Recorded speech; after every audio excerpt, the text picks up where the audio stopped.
हमारी संस्कृति, हमारे संस्कार सदा रहें हमारे साथ। सब्सक्राइब करें तिलक। मैं कामदेव हूं, कामदेव, जो तीनों लोक में हर किसी के मन में प्रेम और काम की भावना को जगाता है। परंतु ये कामदेव, प्रेम का देवता ही, अपनी पत्नी की कामना को ही पूरा नहीं कर सकता। तुम्हारे मन में प्रेम की अग्नि को मैं भड़का तो सकता हूं, परंतु बुझा नहीं सकता। जिस घटना के कारण कामदेव को श्री कृष्ण और देवी रुक्मिणी के पुत्र प्रद्युम्न के रूप में जन्म लेना है, वो घटना अब घटने जा रही है।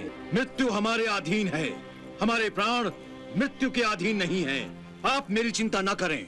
चिंता मुझे इसलिए है पुत्र कि हमारा शत्रु कोई साधारण मनुष्य नहीं है। यदि आप दोनों मायावी विद्या में प्रवीण हैं, तो वासुदेव श्री कृष्ण भी मायावी विद्या में निपुण हैं। उन्होंने बड़े बड़े राजाओं को रणभूमि में परास्त किया है। लोग उन्हें शक्तिमान ही नहीं, भगवान भी मानते हैं। दैत्यराज सम्रासुर अपने पुत्र मायासुर के साथ विशाल सेना लेकर निकल पड़ा है। वो किसी भी क्षण द्वारका पर आक्रमण कर देगा। द्वारिका पर आक्रमण? लगता है उनका विनाश उन्हें यहां खींच लाया है। शांत हो जाइए दाऊ भैया। हे नाथ, हमारे साथ ये कैसी विडंबना हुई है। जब से शिवजी ने आपका शरीर भस्म कर दिया है, तब से आप मेरे साथ तो हैं, फिर भी साथ नहीं हैं। हां देवी, हम नदी के दो किनारों की तरह हैं, जो आमने सामने तो हैं, परंतु फिर भी मिल नहीं सकते। समय की धारा हमारे बीच से बहती बहती दूर निकल जाती है और हम कुछ नहीं कर पाते। एक दूसरे को युगों युगों से केवल निहार रहे हैं। आपका अशरीरी रूप मेरे लिए उस फूल की भांति है, जिसकी ओर मैं मोहित होकर उसका स्पर्श पाने के लिए जब मैं हाथ आगे बढ़ाती हूं, तब मेरे मन में सैकड़ों कांटे चुभ जाते हैं। मिलन की आग और भड़क उठती है। आपकी काया मेरे लिए सिर्फ एक माया बनकर रह गई है। हाँ, ये विडंबना तो है ही, परंतु इससे बड़ी विडंबना तो मेरी है देवी। वो कैसे? मैं कामदेव हूं, कामदेव, जो तीनों लोक में हर किसी के मन में प्रेम और काम की भावना को जगाता है। परंतु ये कामदेव, प्रेम का देवता ही, अपनी पत्नी की कामना को ही पूरा नहीं कर सकता। तुम्हारे मन में प्रेम की अग्नि को मैं भड़का तो सकता हूं, परंतु बुझा नहीं सकता। मैं कामदेव हूं, कामदेव, कामदेव, कामदेव। इतने युगों तक हमने धीरज से काम लिया है, तो फिर अब हम इतने व्याकुल, इतने भावुक क्यों हो रहे हैं? इसलिए क्योंकि हम धैर्य और सहन शक्ति की चरम सीमा को पहुंच गए हैं। अब और सहन करना बहुत कठिन है। कठिन तो है, परंतु प्रतीक्षा करने के सिवा अब और हम क्या कर सकते हैं? नारायण नारायण, आप दोनों की प्रतीक्षा का समय अब समाप्त ही होने वाला है। प्रणाम देवर्षि। आयुष्मान भव। आपके मुंह से ये शुभ समाचार सुनने के लिए तो मेरे कान तरस गए थे। देवर्षि, क्या अब हमारी मनोकामना पूरी होगी? क्या मुझे शरीर मिल जाएगा? क्या मैं फिर जन्म लूंगा? नारायण नारायण, आपकी मनोकामना भी पूरी होगी। आप नया जन्म भी लेंगे और नया शरीर भी धारण करेंगे। सच मुनिवर? हाँ देवी, लाखों वर्षों पहले कामदेव के शरीर को भस्म करने के पश्चात महादेव ने द्वापर युग में कामदेव के जन्म लेने की भविष्यवाणी की थी। मुझे अच्छी तरह याद है देवर्षि। हम भूल भी कैसे सकते हैं? वो द्वापर युग आ रहा है। अर्थात अब मेरे वियोग के दिन समाप्त होंगे? अवश्य होंगे, अवश्य। परंतु आपको थोड़ी और प्रतीक्षा करनी होगी देवी। आप तो जानती हैं कि भगवान विष्णु श्री कृष्ण के रूप में अवतार ले चुके हैं और देवी रुक्मिणी के साथ उनका विवाह भी हो चुका है, जो माता लक्ष्मी का अवतार है। तो अब इस विवाह के बाद कौन सी बाधा शेष रह गई है? अब तो मेरे पति को शीघ्र ही देवी रुक्मिणी के अंग से जन्म ले लेना चाहिए। अपने पति को पाने की उत्सुकता और व्याकुलता की भावना को मैं समझता हूं देवी, किंतु जिस घटना के कारण कामदेव को श्री कृष्ण और देवी रुक्मिणी के पुत्र प्रद्युम्न के रूप में जन्म लेना है, वो घटना अब घटने जा रही है। आप किस घटना की बात कर रहे हैं मुनिवर? नारायण नारायण, भूल गए कामदेव, भूल गए कि प्रद्युम्न के रूप में आपको शंबरासुर का वध करना है। वो देखिए, शंबरासुर अपने पुत्र मायासुर के साथ।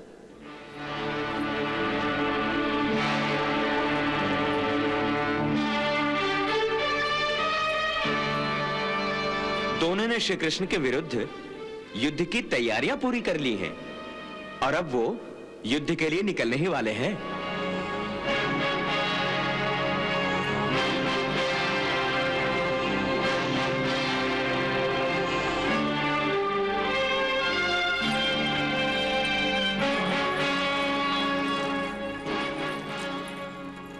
प्रणाम माते। जीते रहो पुत्र, यशस्वी भव। तुम्हारी रगों में मेरा दूध रक्त बनकर बह रहा है। इसे रणभूमि में बहाकर शत्रुओं को अपने पैरों से रौंदने नहीं देना। माते, तुम्हारे रक्त की शपथ है मुझे। मैं अपने शत्रुओं के रक्त का विजय तिलक अपने माथे पर लगाकर लौटूंगा। आप मेरी प्रतीक्षा कीजिए। अवश्य पुत्र। रानी मायावती, तुमने हमें मायासुर जैसा वीर पुत्र देकर हम पर जो उपकार किया है, उसके लिए हम सदा आपके आभारी रहेंगे। मायासुर आपके सर पर मेरा उपकार नहीं है, बल्कि आपके पास मेरी अमानत है। रणभूमि से लौटने पर मैं आपसे अपनी ये अनमोल अमानत वापस ले लूंगी महाराज।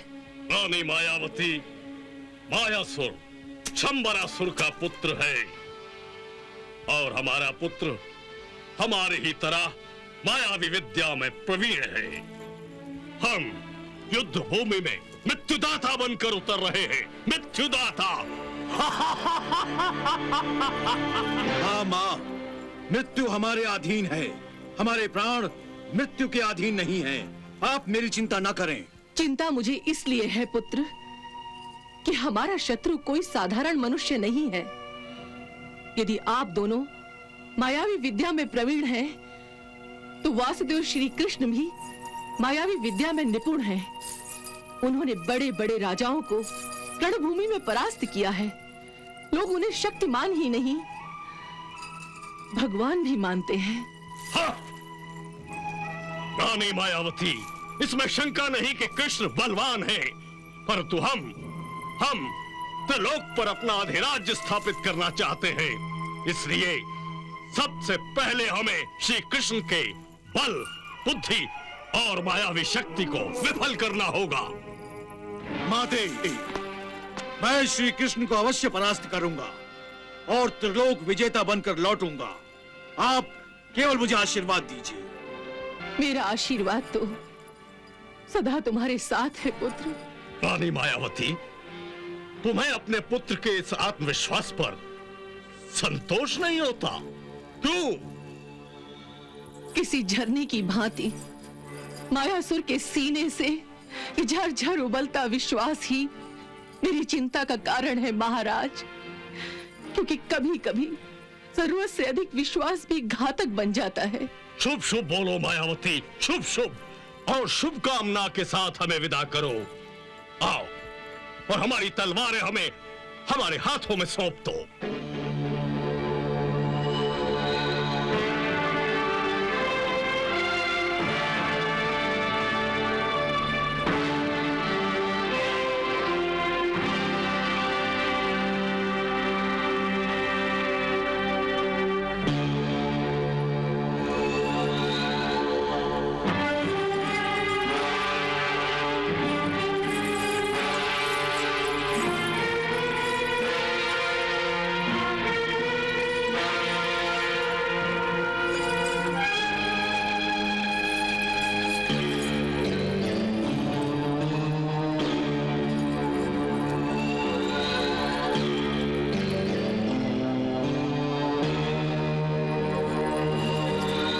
पुत्र।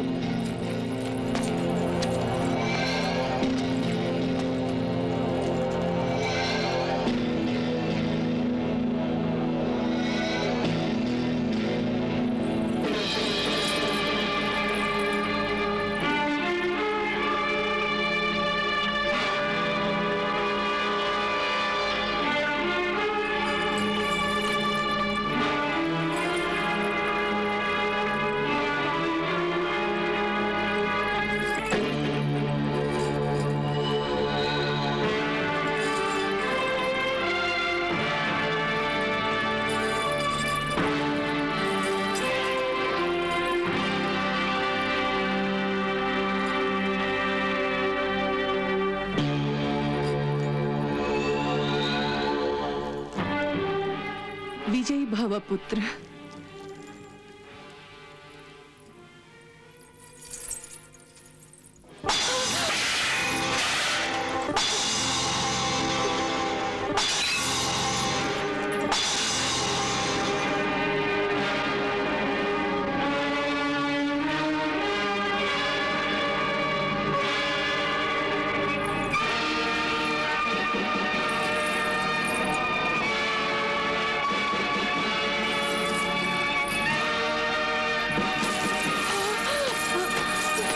क्षमा कर दीजिए महाराज, क्षमा महाराज, क्षमा महाराज, क्षमा कर दीजिए महाराज, क्षमा कर दीजिए महाराज, क्षमा नहीं महाराज, क्षमा कर दीजिए महाराज, महाराज क्षमा, क्षमा महाराज, महाराज क्षमा महाराज, महाराज क्षमा।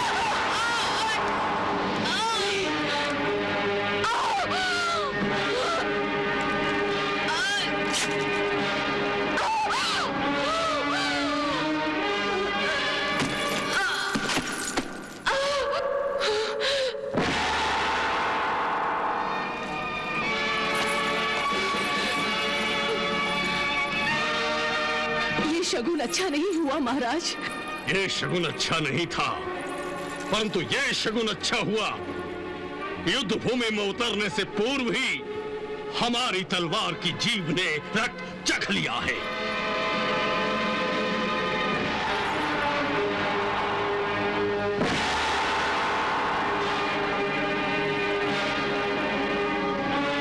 रानी मायावती, इसी को विजय तिलक समझो। सेनापति, आज्ञा महाराज अधिराज। सेना को रणभूमि में कूच करने का आदेश दो। जो आज्ञा। चलो।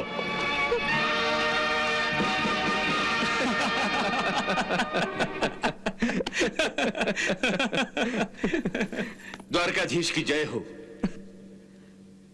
गुप्तचर तुम? कहो गुप्तचर, क्या समाचार हैं? दैत्यराज सम्रासुर अपने पुत्र मायासुर के साथ विशाल सेना लेकर निकल पड़ा है। वो किसी भी क्षण द्वारका पर आक्रमण कर देगा। द्वारिका पर आक्रमण? लगता है उनका विनाश उन्हें यहां खींच लाया है। शांत हो जाइए दाऊ भैया। पहले सुने तो किस कारणवश वो हमसे युद्ध करना चाहता है। हमने तो उसका कुछ भी नहीं बिगाड़ा। गुप्तचर बताओ फिर क्या बात है? दैत्यराज सम्रासुर और उसका पुत्र मायासुर तीनों लोगों पर अपना साम्राज्य स्थापित करना चाहते हैं। कन्हैया, मुझे तो लगता है उनकी बुद्धि भ्रष्ट हो गई है। पिता और पुत्र दोनों मायावी शक्तियों में निपुण हैं, इसलिए वो घमंड में पड़ गए हैं। परंतु वो हमें से युद्ध क्यों करना चाहते हैं? क्षमा करें द्वारकाधीश, वो दोनों आपको अपनी महत्वाकांक्षा के रास्ते का सबसे बड़ा कांटा समझते हैं, इसलिए वो सबसे पहले आपको अपने रास्ते से हटा देना चाहते हैं। उससे पहले मैं उन्हें नर्क का रास्ता दिखा दूंगा। नहीं दाऊ भैया, हम पहल नहीं करेंगे। यदि वो युद्ध करना चाहते हैं तो युद्ध अवश्य होगा, परंतु पहला बार हमारा नहीं होगा।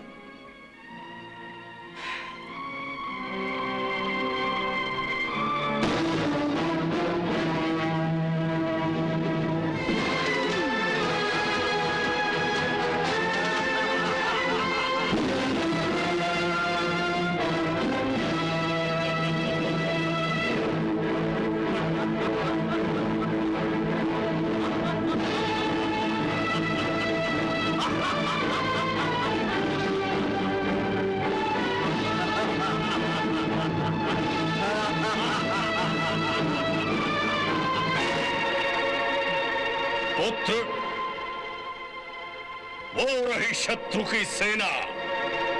परंतु श्री कृष्ण को हमारे आगमन से पहले हमारे आने की सूचना कैसे मिली? हमारा शत्रु बलवान भी है और चतुर भी, इसलिए पुत्र सावधान होकर युद्ध करना। पिताश्री, आप चिंता ना करें। यदि वो चतुर है तो मैं महाचतुर हूं।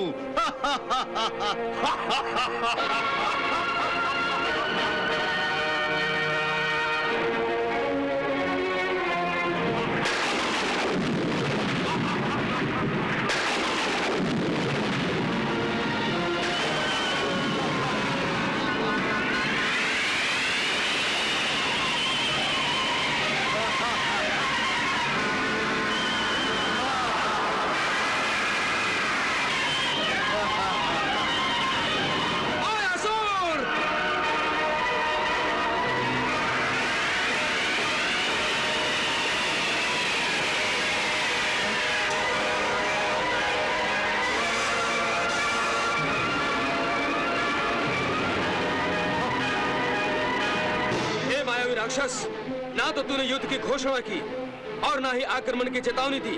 अरे ये तो सरासर कायरता है, कायरता। और कायर कभी युद्ध नहीं जीतते।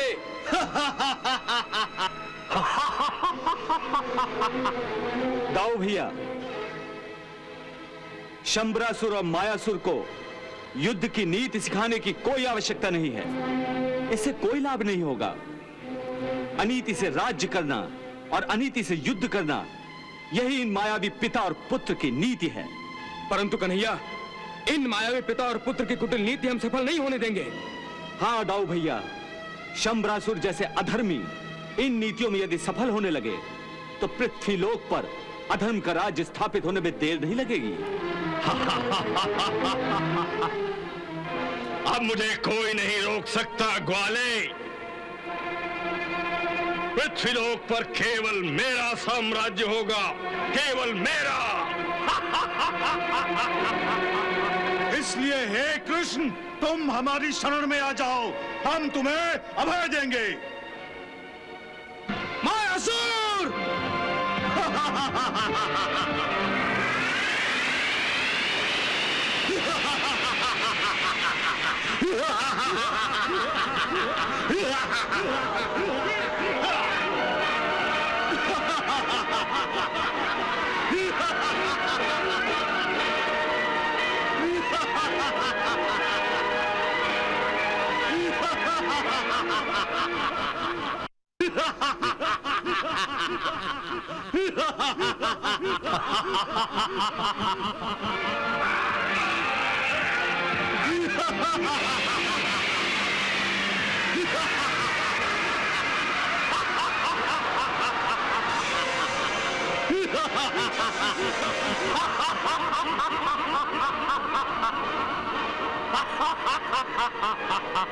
कृष्ण, अपने दाऊ भैया को जरा समझाओ कि असुर सम्राट शंबरासुर की शरण में आने में ही उसकी भलाई है।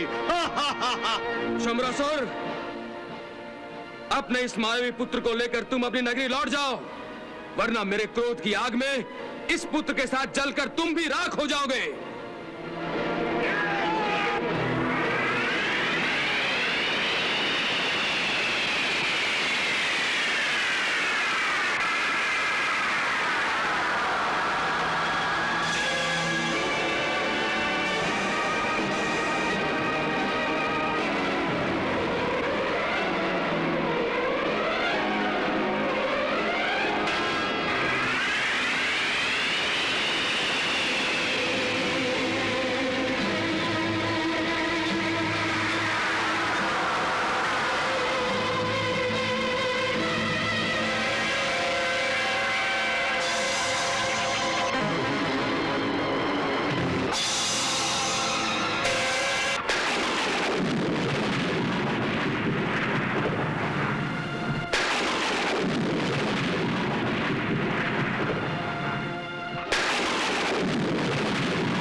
कन्हैया,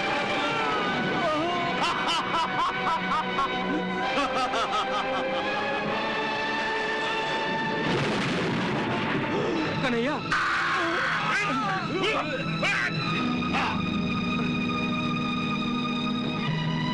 कन्हैया, कन्हैया, कन्हैया, कन्हैया, कन्हैया, आंखें खोलो कन्हैया,